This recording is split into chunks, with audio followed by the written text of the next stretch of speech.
Welcome to my channel मो मंजू। आज मैं प्रस्तुत करने को जाऊँगी कखार भजा। आज कखार भजा प्रस्तुत करने आवश्यक सामग्री है मुझे किसी कखारू काटिकी रखी, किसी धनिया पत्र, किसी पंच फुटण, किसी सुखा लंका, धनिया पाउडर, लंका पाउडर, किसी हलदी गुंड, लुण और सोरिष तेल। चलतु एथरक देखा किपरि कखारू भजा प्रस्तुत करवा। चलतु एथरक गैस को लगेगा, ताऊपर कड़ाई बसैबा। एथरक मु गैस को ऑन कर लगेली, ताऊपर कड़ाई को बसैबा। कड़ाई को केते समय तातिया पे छाड़ीदेबा। एबे कड़ाई ताती आसिलानी, आमे कड़ाई रे किछि सोरिष तेल पकेइबा। सोरिष तेल को ताती आसिले तापरे आमे सुखा लंका पकेइबा, पंच फुटण पकेइबा, ताकू टिके भाजीदेबा।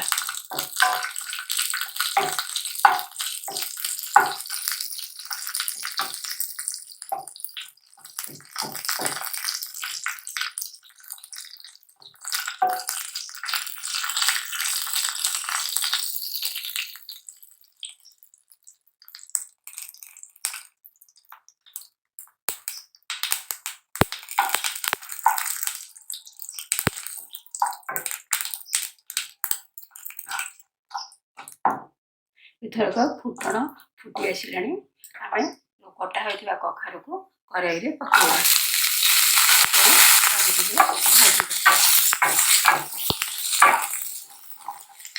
एथिरे किछि हलदी गुंड ऐड करिबा।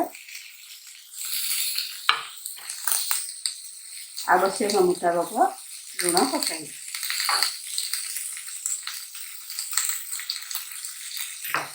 ताकू भाजीदेबा। भाजिला घोड़ाई देबा।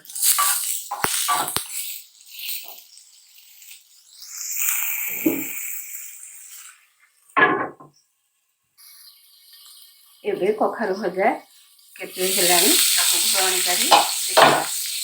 देखि ताकू टिके उल्टाइबा।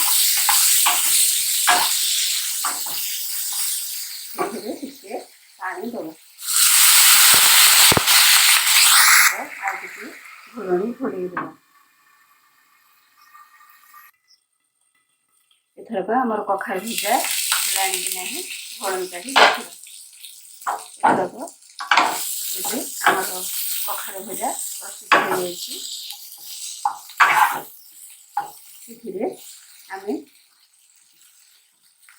किछि धनिया पाउडर, जीरा पाउडर, किछि लंका गुंड, किछि धनिया पत्र ऐड करिबा।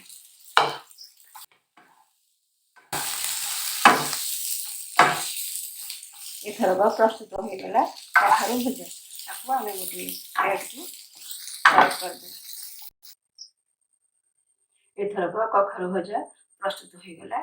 यदि ये रेसिपीटी आपण मानकु भल लागिबो, आपण माने को लाइक करिवे, शेयर करिवे, सब्सक्राइब करिवे।